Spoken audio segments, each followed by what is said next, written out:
শক্তিশালী শারীরিক গঠন কিভাবে পাওয়া যায়, শক্তিশালী পা কিভাবে বানাবেন, শক্তিশালী ব্রেন কিভাবে বানাবেন, শক্ত হাত কিভাবে তৈরি করবেন, আপনার স্ট্যামিনা কিভাবে বাড়াবেন, এই সব কিছু কিভাবে অর্জন করা যায় আপনারাই বলুন। এক্সারসাইজ, সঠিক খাওয়া, অঙ্কে আরো ভালো কিভাবে করবেন, অনুশীলন, খেলাধুলায় আরো ভালো কিভাবে করতে পারবেন, আরো খেলতে হবে, আরো শিখতে হবে, অনুশীলন করতে হবে।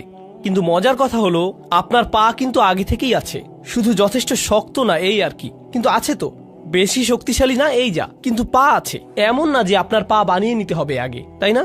আপনাকে শুধু পায়ের ব্যবহার বাড়াতে হবে, দৌড়াতে হবে, যত দৌড়াবেন ততই শক্ত হবে, ততই স্ট্যামিনা বাড়বে। আপনার ফুসফুস তো আগে থেকেই আছে, কিন্তু ধারণ ক্ষমতা যথেষ্ট নেই। ট্রেডমিলে 3 মিনিট দৌড়ানোর পরেই তাই না? এমন না যে ফুসফুস নেই, আপনার তো আছে, কিন্তু যথেষ্ট ব্যায়াম করেননি বলে কি হয়নি, শক্তিশালী হয়নি। তাহলে কোরআনের যুক্তিটা হবে আপনার মধ্যে ইতিমধ্যেই কিছু হিকমা আছে, কিন্তু সেটাকে কি করেননি, শক্তিশালী করেননি, সেটাকে সেভাবে ব্যবহার করেননি, অ্যাক্টিভেট করেননি, প্রয়োগ করেননি। আল্লাহ যা দেন সেটার যথাযথ ব্যবহার না করলে দুর্বল হয়ে যায়।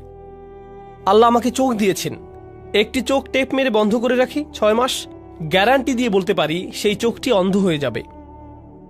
ব্যবহার না করলে হারাবেন। যেসব রোগী কোমাতে পড়ে থাকে 6 মাস বা বছর যাবৎ, সুস্থ হবার পর দাঁড়াতে পারে না, কারণ মাসল অ্যাট্রফি হয়ে গেছে, পেশিগুলোর ব্যবহার করা হয়নি। তাই আল্লাহ আমার ভেতরে কিছু একটা দিয়েছেন, ভালো সিদ্ধান্ত নেবার ক্ষমতা দিয়েছেন, আমাকে আগে থেকেই দিয়েছেন, কিন্তু সেটার ব্যবহার আমি করছি না। আর যত কম ব্যবহার করব সেই ক্ষমতা ততই দুর্বল হতে থাকবে। এভাবে চললে একসময় নিজেকে বলে বসবো আমার তো সেই সক্ষমতাই নেই, আমি তো এটা করতেই পারি না। আর ইদানিংকালে সবচাইতে ভয়ানক বেদনাদায়ক উদাহরণ যা আমি দেখি তা হলো তরুণ যুবকেরা আমার কাছে এসে বলছে, উস্তাদ কিছু একটা বলে আমাকে অনুপ্রাণিত করুন। 3 ঘন্টা লেকচার দিলাম, এরপর একজন এসে বলছে, উস্তাদ আমাকে মোটিভেট করে কিছু বলুন না দয়া করে। এতক্ষণ তাহলে আমি কি করছিলাম? পাকোড়া বানাচ্ছিলাম? এগুলো কি করছিলাম আমি তাহলে? কিন্তু এরপর নিজে নিজেকে প্রশ্ন করলাম, যখন ওরা বলে যে আমাদের মোটিভেট করুন বা আমার মোটিভেশন দরকার, প্লিজ কিছু বলে আমাদেরকে অনুপ্রাণিত করুন, এরপর দেখুন এই যে এখন তো ইসলামিক, মানে ইদানিংকালে মানুষ কিভাবে ইসলামকে গ্রহণ করছে, কিভাবে আমরা ইসলাম শিখছি 30 সেকেন্ডে টিকটক মোটিভেশন দেখে, তাই না? বলুন আসলেই কিনা? মুফতি মেঘ কিছু একটা বলবেন বা আমি কিছু বলবো বা আরেকজন কিছু একটা বললো আর আপনি মোটিভেটেড হয়ে গেলাম, এমনটাই না? এরপর আবার ডিমোটিভেটেড হয়ে যায়, আমার আবার মোটিভেশন লাগবে। জানেন এসব কি? এই সবই আসলে হিকমতের স্বল্পতা। কেন বলছি এটা হিকমত স্বল্পতা? এর অর্থ হলো আমার নিজের ভেতরেই কোনো প্রকারের অনুপ্রেরণা নেই, যেন আমার ভেতর দৃঢ় ইচ্ছাশক্তির সক্ষমতাই নেই। অন্য কাউকে সেই ইচ্ছাশক্তি দিয়ে আমাকে ধাক্কাতে হবে। অন্য কেউ এমন না করলে আমি নিজে আগাতে অক্ষম। আমার অন্য কারো অনুপ্রেরণা দরকার, অন্য কারো আমাকে ধাক্কানো দরকার। আমি নিজে নিজে ভাবলাম যে আল্লাহ যখন কোরআনে আসহাবুল কাহাফদের কথা বলেন, গুহার ভেতরকার সেই যুবকদের কথা বলেন, তাদের অনুপ্রেরণা কে ছিল? কে অনুপ্রেরণা দিয়েছিল? কি বলেছিল সে? আরে আজকে আমার সেই খারাপ লাগছে। কেউ ভালো কাউকে চেনো? দাঁড়াও পাহাড়ে উঠতে উঠতে দেখি টিকটকে কোনো মোটিভেশনাল ভিডিও পাই কিনা। পাহাড় বেশি উচ্চ তো এজন্য। তাদেরকে কি মোটিভেট করেছিল? তাদের ভেতরেই শক্তিশালী এমন কিছু ছিল যা দিয়ে পুরো সমাজকে তারা চ্যালেঞ্জ করেছিল, সেই তরুণ বয়সেই, তাই না? বলুন। এমন না যে আসমান থেকে কিছু একটা নেমে এসেছিল বা তারা নবী হয়ে গিয়েছিলেন। তারা তো শুধু সাধারণ কিছু তরুণ ছিলেন, একদম সাধারণ যুবক, কিন্তু তারা মোটিভেটেড ছিলেন। মোট কথা আমি যা বলতে চাচ্ছি তা হলো কোরআনের শক্তিশালী যে কথা বলা হচ্ছে তা হলো মৌলিক হিকমা, মৌলিক জ্ঞান, মৌলিক ভদ্রতা, সঠিক কাজ করার ক্ষমতা, এই সবই আপনার মধ্যেই আছে, আগে থেকেই আছে। আরেকটা জিনিস বলবো আপনাদেরকে, কিছুদিন আগেই বলেছিলাম আরেকবার, ইদানিং আমি বেশ ফিল্টার্ড হয়ে গেছি, মানে আগের মতো আর ভদ্র নেই আমি, এটা কাজেই লাগছে বেশি। এমন না যে আমি অভদ্র, মানে সরাসরি বলি আর কি। তো একজন তরুণী এলেন আমার কাছে, তখন জার্মানিতে ছিলাম। তো প্রোগ্রামের পর তিনি এসে বললেন, উস্তাদ আমরা কেন নারী নেতৃত্ব নিয়ে কথা বলি না? নারীদের নেতৃত্বে থাকা উচিত, তাদেরও নেতৃত্বের অধিকার আছে, আমরা কেন এটা নিয়ে আলোচনা করি না? আমি তাকে বললাম, তুমি আমার মেয়ের বয়সী, তাই আমি তোমার সাথে আমার মেয়ের মতো করেই কথা বলবো, ঠিক আছে?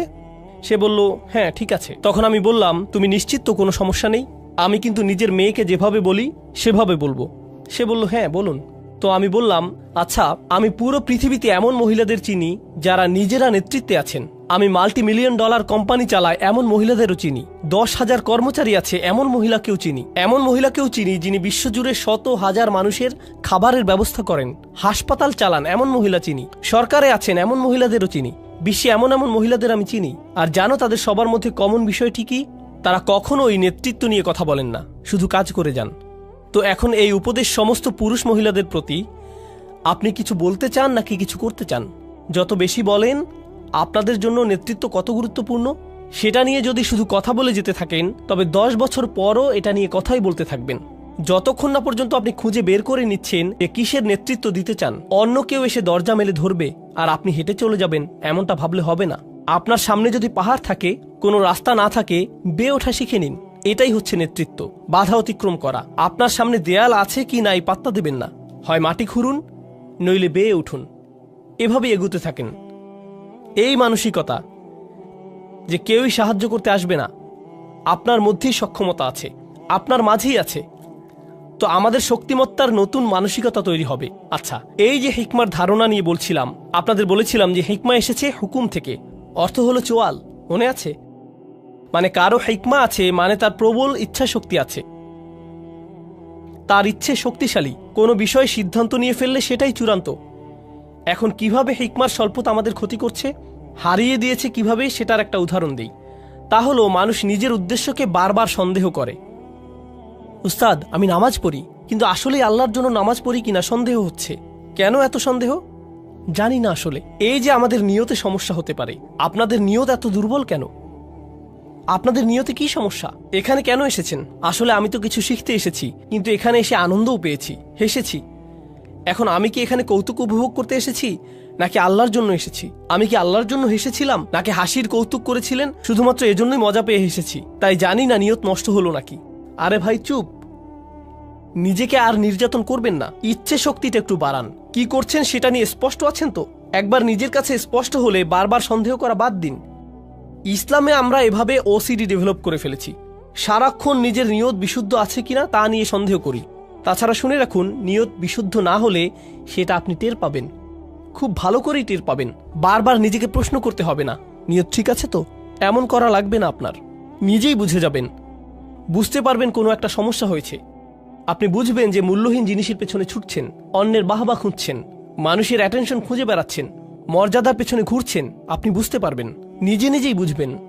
তো যাই হোক, আজকের আলোচনা শেষ করি। তো আমরা দুজন মানুষ নিয়ে কথা বলবো, একজন হলেন নবী আর একজন নবী নন, কিন্তু দুজনের মধ্যে একটা জিনিস মিল আছে, আপনাদেরকে সেটা দেখাবো। কারণ এখন হতে আমরা শুধু তাত্ত্বিক হিকমার কথা বলবো না, বরং কোরআনের কোথায় কোথায় হিকমার কথা আছে সেগুলো দেখব। তো সর্বপ্রথম আমরা দেখব দাউদ আলাইহিস সালামের ঘটনাতে। কোরআনের এখানে আপনারা পাবেন, আপনাদের অনেকের ফোনেই কোরআন অ্যাপ আছে, সেখানে খুলে দেখতে পারেন ইনশাআল্লাহ। আমিও খুলছি, এখান থেকেই আপনাদের সাথে পড়ছি, ঠিক আছে? তো এটা হলো সূরা নাম্বার 38 সদ, আয়াত নাম্বার 17। আচ্ছা, উসবির আলা মা ইয়াকুলুন আযকুর আবদানা দাউদ যাল আইদ ইন্নাহু আওয়াব। এখানে বলছে ধৈর্য ধরুন। নবীকে বলা হচ্ছে যে তারা যা কিছুই বলে সেগুলোর উপর ধৈর্য ধরুন, আর আমার বান্দা দাউদের কথা স্মরণ করুন। তার ছিল ক্ষমতা, তার প্রচণ্ড ক্ষমতা ছিল, বারবার আল্লাহর কাছে ফিরে আসতো। ইন্নাহু আওয়াব, ইন্না সাখখারনাল জিবালা মাআহু, আমি তার জন্য পাহাড় পর্বতসমূহকে বশীভূত করেছিলাম। ইউসাব্বিহনা বিল আশিয়্যি ওয়াল ইশরাক, তারা আল্লাহর গুণগান করত, মানে পর্বতরাও তার সাথে রাত আর দিনের বেলা আল্লাহর প্রশংসা করত। অত্তৈর মাহশুরত, আর পাখিরাও তার চারপাশে ভিড় জমাতো। কুল্লুল্লাহু আওয়াব, তারা বারবার তার কাছে ফিরে আসতো। ওয়াশাদাদনা মুলকাহু, এই জায়গাটাতে আমাদের আলোচনার বিষয়বস্তু। আর আমি তাকে দিয়েছিলাম, তার রাজত্ব শক্তিশালী করেছিলাম। ও আতাইনাহুল হিকমা, আর তাকে দিয়েছিলাম হিকমত। যেহেতু আমাদের আলোচনাটাই হলো হিকমতের, তাই না? আল্লাহ বলছেন আমি তাকে শক্তিশালী করেছিলাম, তার রাজত্বকে, আর তাকে দিয়েছিলাম হিকমা অফাসলাল খিতাব, আর তাকে দিয়েছিলাম সিদ্ধান্তমূলক বক্তব্য, শক্তিশালী বাগ্মিতা। আচ্ছা, এখন যখন আল্লাহ বললেন যে তিনি তাকে হিকমা দিয়েছেন, তাই তিনি এখন তার ব্যাপারে একটা ঘটনা জানাবেন। পুরো ঘটনার বিস্তারিত আলোচনায় যাব না, সংক্ষেপে শুধু বলবো দাউদ আলাইহিস সালাম তার কক্ষে ছিলেন। আল্লাহ বলেন ওয়াহাল আতাকা নাবাউল খসম, আপনার কাছে বিবাদকারী লোকদের খবর এসেছে কি? ইজ তাসাওয়ারুল মিহরাব, দাউদ আলাইহিস সালাম ছিলেন রাজা, আর রাজারা তো থাকে রাজপ্রাসাদে, আর রাজার কক্ষ সাধারণত প্রাসাদের একদম উঁচুতে থাকে, নিরাপদ স্থানে। তো যেখানে নামাজ পড়ে, তো তিনি তার কক্ষে ইবাদত করছিলেন। মেহরাব হলো ঘরের সেই কোণার অংশ যেটা একটু আড়াল, যেখানে নামাজ পড়ে। তিনি ইবাদত শেষে পেছনে ফিরেই দেখলেন তার ঘরে কয়েকজন মানুষ। চিন্তা করুন তো, তার নিজের শোবার ঘরে, একদম ভেতরের ঘরে ঢুকে গেছে তারা। তাহলে কল্পনা করতে পারেন, এই যে আমাদের আমেরিকায় হোয়াইট হাউস আছে, তাই না? আর এই হোয়াইট হাউসে তো নিরাপত্তার অতিরিক্ত অনেকগুলো স্তর আছে। ছাদের উপর স্নাইপার আছে, সিকিউরিটি গার্ড আছে, কুকুর আছে, এই সমস্ত কিছুই আছে ওখানে, তাই না? আর একদম ভেতরে আছে প্রেসিডেন্টের বাসভবন। তো প্রেসিডেন্ট ধরুন বাথরুম থেকে বের হয়ে দেখলেন সেখানে 6 জন বসে আছে। প্রেসিডেন্ট সাহেব, আমাদের একটা প্রশ্ন আছে, মানে কেউ যদি নিরাপত্তার এতগুলো স্তর পেরিয়ে আসে, তবে এটার মানে কি হবে? হত্যা করতে এসেছে, তাই না? মানে তো এটাই। কিভাবে তারা এতগুলো নিরাপত্তা স্তর পেরিয়ে একদম বেডরুমে এসে উপস্থিত হয়, বুঝতেই পারছেন। তো তিনি ফিরে দেখলেন এতগুলো মানুষ। ইদ দাখালু আলা দাউদ, তারা মিহরাবে দাউদের কাছে এলো। ফাফাজি আমিনহুম, তিনি তাদের দেখে ভয় পেয়েছিলেন, হতবাক হয়ে গিয়েছিলেন, কি হচ্ছে এখানে, তাই না? তাছাড়া দেখুন, দাউদ আলাইহিসসালাম কিন্তু শুধু রাজাই ছিলেন না, তিনি সামরিক নেতাও ছিলেন। আর সামরিক নেতাদের কিন্তু শত্রু থাকে। আর তাই তারা যদি তাদের ব্যক্তিগত স্থানে কাউকে দেখতে পায়, তবে বুঝে ফেলে যে এখানে হত্যার চেষ্টা হবে। তো তারা বলল, লা তাখফ খসমানা বাগা বাদুনা আলা বাদ। আরে না না না, ভয় পাবেন না, আমাদের শুধু একটি সমস্যা হয়েছে, আমরা তো শুধু আপনার পরামর্শ চাই। কোরআনের ঘটনাগুলো ভালোভাবে বোঝার জন্যে আমি যা করি তা হলো নিজেকে সেই অবস্থায় কল্পনা করি। এজন্য আমি কল্পনা করলাম যে এই যে এখানের প্রোগ্রাম শেষ করে আমার হোটেলে ফিরে গেলাম, আমার হোটেল রুমের বাথরুমে গিয়ে ফ্রেশ হয়ে নিলাম, এরপর বের হয়ে দেখি সেখানে আপনাদের 8 জন বসে আছেন আমার বিছানায়। উস্তাদ, তখন আপনার সাথে কথা বলার সুযোগ পাইনি। আমার একজন কাজিন এই হোটেলে কাজ করে, তাই একটি প্রশ্ন আছে। আপনি এক ভিডিওতে বলেছিলেন, আরে আমি তো ওখানে ভয়ে ভূত হয়ে যাব।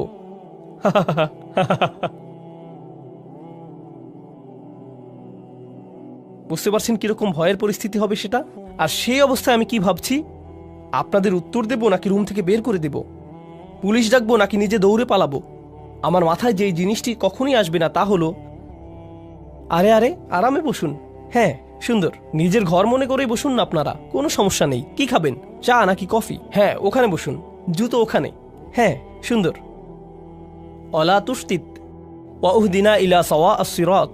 তো তারা বলল, আপনি কি আমাদের মধ্যে বিচার করে দেবেন? ভুল উত্তর দেবেন না কিন্তু, এমনটাই তারা বলল। লা তুস্তিত, আজে বাজে উত্তর দেবেন না। এরপর বলল, আমাদের সঠিক পথ দেখান। ইনি হলো আমার ভাই, তার 99টি ভেড়া আছে, আমার আছে একটি। ফাকাল আকফিলনিহা, আর সে বলছে তোমার ভেড়াটিও আমাকে দিয়ে দাও। ও আজ্জানি ফিল খিতাব, আর সে আমার সাথে চিৎকার চেঁচামেচি করে, ভয় দেখায়, ধমকিয়ে কথা বলে। আজ্জা মানে কারো উপরে ক্ষমতা থাকা, মানে সে নিজের ক্ষমতা প্রয়োগ করে। 99টি ভেড়া মানে সে বেশি ধনী, মানে তার বেশি চাকর বাকর আছে, প্রভাব প্রতিপত্তি আছে। সেই প্রভাব খাটিয়ে সে আমার সাথে বাজে ব্যবহার করে, বলে তোমার ভেড়া দিয়ে দাও। আরে দাও না, কি করবে তুমি ওটা দিয়ে? ভেড়ার ব্যবসা করতে জানলে তোমার শুধু একটি থাকতো না, বুঝতে পারছো? তাই আমাকে দিয়ে দাও, সেটাই ভালো হবে। সে এভাবেই আমাকে ধমকাধমকি করে। ওটা বাদ দেন, আপনাদের এটার নতুন ভার্সন বোঝাচ্ছি। কারণ কিছুদিন আগে আমি পাকিস্তান থেকে এসেছি, সেখানে এমন দেখেছি কিছু মানুষ আছে যে বড় বড় হাউজিং কমপ্লেক্স তৈরি করে, তাই না? হাউজিং কমিউনিটি, অ্যাপার্টমেন্ট কমপ্লেক্স ইত্যাদি, মানে ডিএইচএ, ডিওএইচএস এরকম আর কি। তারা দেখা যায় 5000 বাড়ি বানাবে। এসব কমিউনিটির বড় দেয়াল থাকবে, বড় গেট থাকবে, অনেক সিকিউরিটি গার্ড থাকবে। আপনি এর বাইরে থাকেন, তার মানে কি, রাস্তায় গেলে সাইকেল ওদিকে যায়, রিক্সা ওদিকে যায়, বাস চলে যায় ওদিক দিয়ে, ট্রাক আরেক দিক দিয়ে। বাহিরের হাইওয়ে এমনই তো, তাই না? মানে সত্যি সত্যি ফ্রিওয়ে। ঠিক এই শব্দের প্রকৃত অর্থ আমি এখানে বুঝেছিলাম, একদম ফ্রি, যেভাবে ইচ্ছা যাও, ফ্রিওয়ে। কিন্তু তাদের গেট দিয়ে ঢুকলে হঠাৎ দেখবেন আপনি বিদেশে চলে এসেছেন। রাস্তাগুলো পরিষ্কার, সবকিছুই শান্ত, নিয়মতান্ত্রিক, সবাই ট্রাফিক আইন মেনে চলছে, মল আছে ভালো ভালো, মানুষগুলো মনে করছে তারা খুব ইংরেজি পারে, আরো কত কিছু। আমি তাদের কিছু রেস্টুরেন্টে গিয়েছিলাম, তারা কোন জিনিসকে ইংরেজি মনে করে সেটা দেখতে। দোস্ত, হোয়াট দ্য হেল ইয়া, মানে কি যে মজা লাগে, খাবারের চাইতেও বেশি মজা এগুলো শুনতে।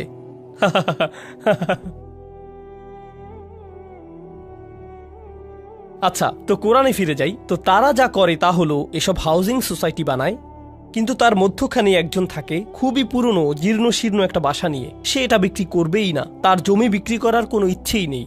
তারা তখন কি করে জানেন? তার আশেপাশে সমস্ত জায়গায় বিল্ডিং তুলে দেয়, এমনকি ঘর থেকেও বেরোতে পারে না, কোনো রাস্তা নেই, কিছুই না, ঢুকতেও পারে না। তার একটাই পথ থাকে, বিক্রি করে দেয়া। কারণ তারা ওখানে পুরো জায়গা নিয়ে একটি শপিং মল বানাবে। মানে কিছু মানুষ থাকে খুবই ক্ষমতাধর, অনেক টাকা তাদের, আবার কেউ কেউ থাকে তাদের কিছু সম্পদ আছে তবে কোনো ক্ষমতা নেই। একজনের ৯৯টা আছে আর অন্যজনের কি একটি। যার ৯৯টা আছে সে একজন ওয়ালার উপর খবরদারি করে। সেটা পাকিস্তানে হয়, আমেরিকাতেও হবে, অস্ট্রেলিয়াতে হয়, বাংলাদেশে, জার্মানিতে হয়, পুরো পৃথিবীতেই এমন হয়, ঠিক না? কখনো সরকারও জনগণের সাথে এমন করে, তাই না?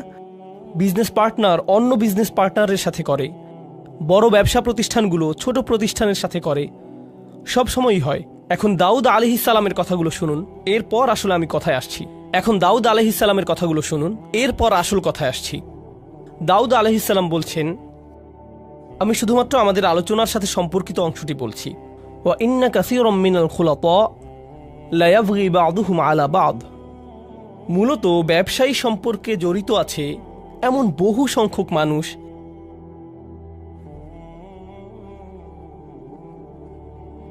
আর প্রেক্ষাপট থেকে বুঝতে পারছেন যে কে কার সাথে জুলুম করছে। যার কাছে বেশি আছে সেই দেখা যায় তুলনামূলক দরিদ্রের সাথে জুলুম করে, ঠিক কিনা? আর যার ক্ষমতা আছে সে অন্যদের ভয় দেখায়। এটা সবখানেই হয়। খুলাতা এর মূল অর্থ হলো যেসব মানুষের জীবন একে অন্যের সাথে জড়িত। যেমন ধরুন পরিবার, তাই না? তো ধরুন কোনো এক পরিবারে একজন পিতা আর ৬ জন পুত্র আছে, ঠিক আছে? এক পুত্র অন্যদের চাইতে বেশি ধনী আর রাজনৈতিক কানেকশনও আছে, বাকি ভাইদের এমনটা নেই। অথবা দুজনের এরকম আছে, বাকি ৪ জনের নেই। এখন উত্তরাধিকার সম্পদ গ্রহণের সময় আসলে বুঝতেই পারছেন কারা কারা তাদের অংশ সঠিকভাবে পাবে না, তাই না? কারণ যাদের ক্ষমতা আছে তারা যাদের ক্ষমতা নেই তাদের সরিয়ে দেবে, কিংবা তাদের হয়তো কিছুই দেবে না, ঠিক কিনা? তো এই ধরনের জিনিস তো ঘটেই। তাই দাউদ আলাইহিসসালাম বলছেন, অনেক ক্ষেত্রেই যেসব মানুষ একে অন্যের সাথে সংযুক্ত তারা একে অন্যের ক্ষতি করে থাকে। ঠিক এই বক্তব্যটা দিলেন তিনি। এরপর বললেন, ইল্লাল্লাযীনা আমানু ওয়া আমিলুস সলিহাত ওয়া কলিলুম মা হুম। তবে যারা ঈমান আনে আর ভালো আমল করে তারা ছাড়া, আর তারা সংখ্যায় কতই না কম। অর্থাৎ যারা আসলে ঈমানদার আর ভালো কাজ করে তাদের একটি চিহ্ন হলো যে তারা ব্যবসায়িক চুক্তি নষ্ট করে না। তিনি বললেন কত কম তারা। দাউদের এই যে কথাটি চিন্তা করে দেখুন, আল্লাহ ব্যাখ্যা করে বলছেন হিকমা জিনিসটা কি। আল্লাহ শুধু বললেন, আল্লাহ দাউদকে কি দিয়েছেন? হিকমা। এখন লোকেরা তার কাছে এসে বলল, এই হলো আমাদের মামলা, আর তিনি বিচার করার আগে বললেন, আচ্ছা শুনুন, এরকম প্রচুর হয়। কিন্তু এটা যে প্রচুর হয় এই ধারণাটি দাউদ কোত্থেকে পেলেন? তিনি কি ওহী থেকে পেয়েছেন? কি মনে হয়? নাকি প্রচুর প্রচুর মামলা ঝামেলা থেকে অভিজ্ঞতা অর্জন করেছেন? তিনি প্রচুর সংখ্যক সমস্যা নিয়ে ডিল করেছেন। তিনি তো শাসক, বনি ইসরায়েলের সর্দার, তাদের নিয়েই তো তিনি থাকেন সারাক্ষণ। বহু বহু নজির দেখেন তিনি। আপনারা জানেন, আমার জীবনের সবচাইতে গভীর আর সূক্ষ্ম আলোচনা হয়েছে মিলিটারি জেনারেল, বিচারক আর আইনজীবীদের সাথেই। এসব লোক থেকে আপনি অনেক শিখতে পারবেন। যেমন তাদের জিজ্ঞেস করলাম, তো আপনি এই বেঞ্চে ৫০ বছর যাবৎ কাজ করে কি শিখেছেন? তারা বলেন, মাত্র ৩০ মিনিটের আলোচনায় তা আপনি শিখতে পারবেন না। আমি বললাম, শুরু তো সবখানেই থাকে, আগে শুরু তো করি, কিছু একটা অন্তত বলুন। ঠিক এই ধরনের অভিজ্ঞ মানুষদের থেকে অনেক কিছু শিখেছি আমি। কোরআন এখানে করেছেটা কি অসাধারণ। কোরআন বলছে যে জীবনের অভিজ্ঞতাগুলো সেগুলোই আপনাকে শেখাবে। কি শেখাবে? প্রজ্ঞা। আর আল্লাহ যখন বললেন যে তিনি দাউদ আলাইহিসসালামকে হিকমা দিয়েছেন, এটাই তিনি বলেছেন, তাই না? আল্লাহ মূলত বলছেন যে তিনি দাউদ আলাইহিসসালামকে জীবনের বাস্তব অভিজ্ঞতা দিয়েছেন, যেগুলো তিনি শিখেছেন মানুষ কিভাবে চলে, সমাজ কিভাবে কাজ করে। এই প্রজ্ঞারই অংশ থেকে তিনি এই মামলা বুঝে নিচ্ছেন, মানুষের আচরণ বুঝছেন। বুঝতে পারছেন আমি কি বলছি? হিকমার পক্ষে অসাধারণ একটা উদাহরণ কিন্তু এটা। এখন এর আগে আপনারা হয়তো ভাবতেন হিকমা এমন কিছু যা আল্লাহর কাছ থেকে আসে, হয়তো আধ্যাত্মিক কিছু একটা, মানে আপনি খুবই ইবাদত করলে হয়তো হিকমা চলে আসবে। এটাও কোরআনে আছে, যদিও এটা হিকমাতের আধ্যাত্মিক একটা অর্থ। কিন্তু এই আলোচনায় হিকমাতের ভিন্ন একটা স্তরের কথা এসেছে। মনে হয় যেন একেবারেই ধর্মনিরপেক্ষ একটা ব্যাপার, ধর্মের সাথে কোনো সংযোগই নেই যেন। কি এটা তাহলে? বিচারক হিসেবে তার কাজ, তিনি মানুষকে অনেক আজে বাজে কাজ করতে দেখেছেন, অনেক কিছু শিখেছেন, অনেক কিছু শিখিয়েছে এসব তাকে। আমার মতো কোরআনের একজন ছাত্রের জন্য এতে কি হয় জানেন? এতে কি হয়, যখন আমি কোরআনের ভেতর কোনো কিছু শিখছি, যেমন ধরুন এখন শিখছি তালাকের আয়াতটা, আগামীকাল আমরা তালাকের এই আয়াত নিয়ে কথা বলবো, কারণ এখানেও হিকমার প্রসঙ্গ এসেছে। সেটা বেশ মজার একটা আলোচনা হবে। তো যাই হোক, যদিও এরপরেই আমি চলে যাব। তো যাই হোক, কিন্তু এই বিষয়টা যে কারণে তুলেছি তা হলো, আপনি যখন তালাকের আয়াত দেখেন কিংবা যখন তালাকের কেসগুলো দেখেন, তালাক সম্পর্কিত বিচারকদের দেখেন যে তারা কি কি খেয়াল করেন, তাদেরকে বাস্তব জীবনের অবস্থাগুলো ভালোভাবে দেখতে হয়, সেখান থেকে শিখতে হয়। তাই যখন আমি তালাকের আয়াত পড়ি, তখন আমি সত্যি সত্যি একজন ডিভোর্স অ্যাটর্নির সাথে কথা বলি, ম্যারেজ কাউন্সিলরদের সাথে কথা বলি, মনোবিজ্ঞানীদের সাথে কথা বলি, তালাকের অভিজ্ঞতা আছে এমন লোকদের সাথেও কথা বলি। বুঝতে পারছেন? এর কারণ এই আয়াতগুলো বুঝতে যে এই হিকমা প্রয়োজন সেটা তাদের আছে। কি ধরনের হিকমা আছে তাদের? জীবনের অভিজ্ঞতা। খোদ কোরআনেই দাউদ আলাইহিস সালামের মাধ্যমেই হিকমার এই ধরনকে স্বীকৃতি দেওয়া হয়েছে। দাউদ আলাইহিস সালামের হিকমা মূলত হলো জীবনের অভিজ্ঞতা। তো আমি যা বলছি তা হলো, কোরআন হিকমার সংজ্ঞায় বেশ বিস্তৃত পদ্ধতি নিয়েছে, আর আমরা এই সবগুলো উদাহরণ দেখব। হিকমার নতুন একটা দৃশ্য সম্পর্কে জানব। যেমন আপনাদের দাদা দাদিরা কিন্তু নিজেদের জীবনের অভিজ্ঞতা থেকে অনেক কিছুই শেখাতে পারেন। আমাদের সমাজের মুরব্বীরা তো হলেন হিকমার পুকুর, অথচ কেউ পাত্তা দিচ্ছে না। কি কি শিখলেন জীবন থেকে? এভাবে জিজ্ঞেস করে আমরা উপকার নিচ্ছি না তাদের থেকে। বিভিন্ন পেশার মানুষ আছেন যারা জীবন থেকে কত কিছু যে শিখেছেন, কত কিছুই না দেখেছেন। যেমন একটি হিকমতের কথা আপনাদের বলবো, যেটা আমার পক্ষে জানা অন্যভাবে সম্ভবই ছিল না। নেভির একজন জেনারেলের সাথে আমার একবার দেখা হয়েছিল। আমি বলবো না কোন নেভি, কিন্তু তাদের সাথে দেখা করেছি। সেই সময় আমি সূরাতুর রহমান নিয়ে গবেষণা করছিলাম। আর সূরা রহমানে আল্লাহ বলেন, মারাজাল বাহরাইনি ইয়ালতাকিয়ান বাইনাহুমা বারযাখুল লা ইয়াবগিয়ান, তাই না? তিনি দুটো সমুদ্রের কথা বলেছেন, যে দুটো সমুদ্র মিলিত হয়। তার সাথে তিনি মুক্ত আর প্রবালের কথা বললেন। এরপর তিনি পাড়ি দেয়া জাহাজের কথা বললেন, লাহুল জাওয়ারিল মুনশাআতু ফিল বাহরিকাল আলাম। ঠিক এরপরেই তিনি বলেন, কুল্লু মান আলাইহা ফান, সবাই মারা যাবে, সবাইকে মরতে হবে। তো তিনি সাগর নিয়ে কথা বললেন, মৃত্যু নিয়ে কথা বললেন। আমি সবসময় ভাবতাম যে এখানে সাগর আর মৃত্যুর মধ্যে নিশ্চয়ই কোনো সংযোগ আছে। তাহলে যে সাগরেই জীবন পার করেছে তাকে জিজ্ঞেস করার চাইতে ভালো আর কি হবে? তাই আমি সেই জেনারেলকে জিজ্ঞেস করলাম, আপনি তো পুরোটা জীবন সাগরে পার করেছেন, এই আয়াত সম্পর্কে বলুন তো, এটা পড়লে আপনার কি মনে হয়? তিনি বললেন, শুনুন, যখন জাহাজ ডকইয়ার্ড ছেড়ে যায়, সেই নাবিক যখন জাহাজের ডেকে থাকে, তখন এমন একটা দিনও যায় না যে সে ঘুমোতে যাবার পূর্বে বা ঘুম থেকে উঠে প্রথমেই মৃত্যুর কথা মনে করে না। কারণ আপনি হয়তো ভাবছেন আশেপাশে পানি, কিন্তু সে সারাক্ষণই মৃত্যুই দেখতে পাচ্ছে। যে কোনো সময় সুনামি আসতে পারে, জাহাজ নষ্ট হতে পারে, কোনো কিছু আক্রমণ করতে পারে, কিছু একটা হয়ে নিচে ফুটো হয়ে যেতে পারে, মানে যে কোনো কিছুই হতে পারে। ঠিক তো তারা সারাক্ষণই মৃত্যুকেই যেন দেখছে। যে লোক তার জীবন সাগরে পার করে দিয়েছে, তার কাছ থেকে এই প্রজ্ঞা না পেলে আমি কিন্তু কখনোই সাগর আর মৃত্যুর মাঝে এই যে অসাধারণ সূক্ষ্ম সম্পর্ক, সেটা ধারণাই করতে পারতাম না। তারাই কিন্তু একদম নিজের অভিজ্ঞতা থেকে বুঝিয়ে দিতে পারবেন ওর মধ্যে সম্পর্কের কথা। এই গুরুত্বপূর্ণ জিনিসটাই আমি চাচ্ছিলাম আজকে আপনাদেরকে বোঝাতে। এই যে হিকমা আর জীবনের অভিজ্ঞতার মাঝে সম্পর্কটি, এটা কিন্তু কোরআনেই আছে। পরের ঘটনাটি হয়তো বলার সময় পাবো না আজকে, আচ্ছা তবুও একদম সংক্ষেপে বলি। এই দ্বিতীয় ঘটনাটি হলো আধ্যাত্মিক প্রজ্ঞা সম্পর্কিত, জীবনের অভিজ্ঞতা প্রসূত প্রজ্ঞা নয়। কি সম্পর্কিত? আধ্যাত্মিক হিকমা। তা কোরআন থেকে নয়, ওহী থেকে নয়, নবুয়ত থেকেও নয়, বরং সেটা আসছে লুকমানের উদাহরণ থেকে। আল্লাহ লুকমানকে হিকমা দিয়েছিলেন, কিন্তু সেই হিকমা কি ছিল? পুরো দুনিয়া সম্পর্কে চিন্তা ভাবনা করার পর, জীবন নিয়ে ভাবার পর, একজন পিতা হবার পর যেই হিকমা লুকমানের এলো, তা হচ্ছে আপনাকে শুধু শুকরগুজার হতে হবে। আনিশকুরলিল্লাহ, শুকরগুজার হতে হবে আপনাকে। এখন যে কোনো বাবা মাই কিন্তু এটা জানেন জীবন কি সহজ নাকি কঠিন। জীবন অনেক কঠিন।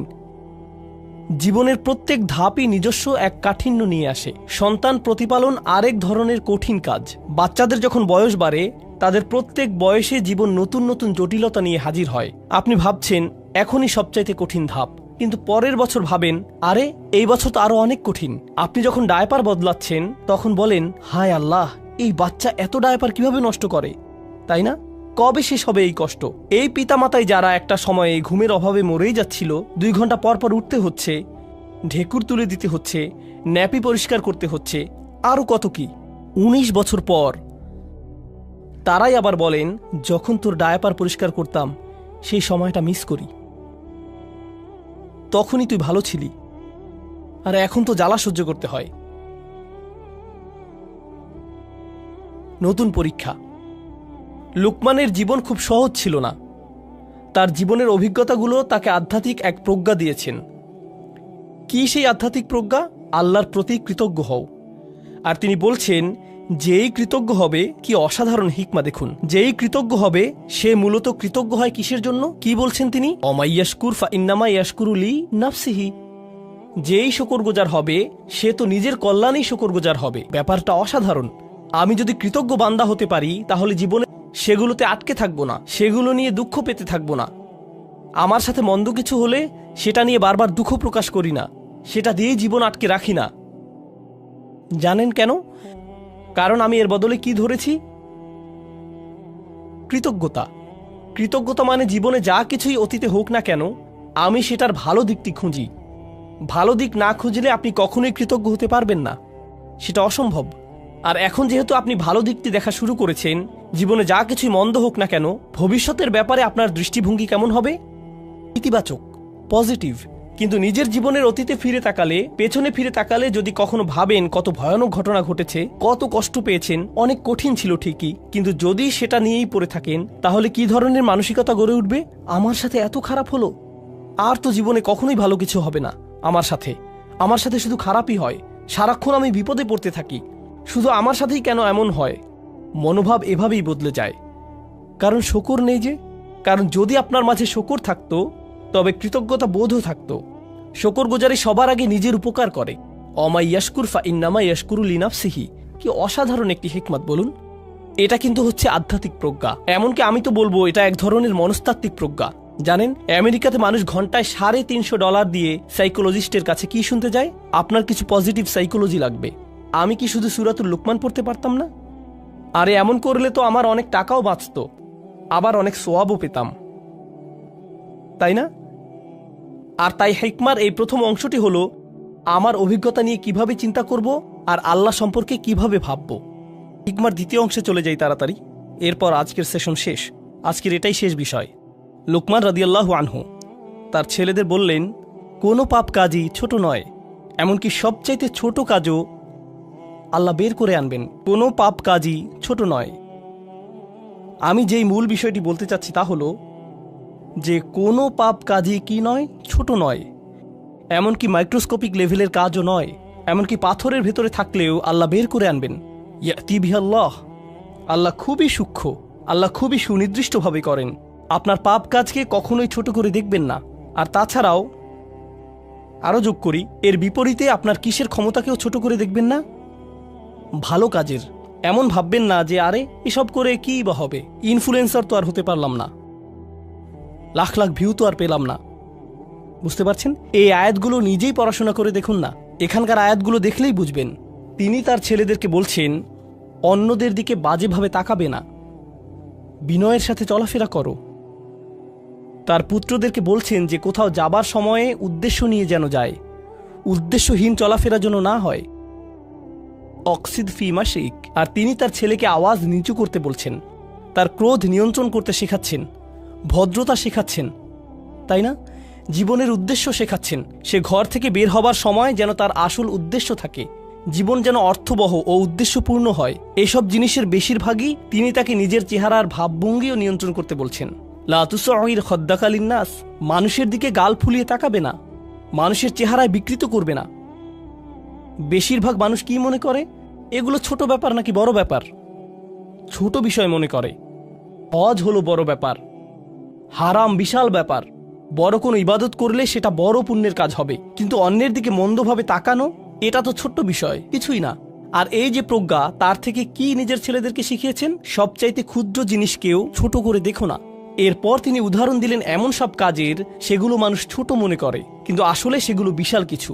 আল্লাহর চোখে সেগুলোও মূল্যবান। আপনি কিভাবে কথা বলেন, কিভাবে চলেন ফেরেন, আপনার মুখভঙ্গি কেমন, নিজের গলার স্বর কিভাবে ব্যবহার করেন, কি ভাষায় কথা বলেন সবার সাথে। ইন্না আনকারাল আসওয়াতি লাসাউতুল হামির। তিনি এই প্রজ্ঞা, এই আধ্যাত্মিক হিকমা শিখেছেন কিভাবে? কোনো ওহী থেকে কিন্তু তিনি এই হিকমা শিখেননি। এছাড়া মজার বিষয় হলো, অনেক মানুষ দেখবেন আপনারা যারা নিজেরা মুসলিম না হলেও লুকমানের উপদেশ মেনে চলে, তারা অন্যদের সাথে সদয় ভদ্র ব্যবহার করে, তারা উদ্দেশ্যপূর্ণ, তাই না?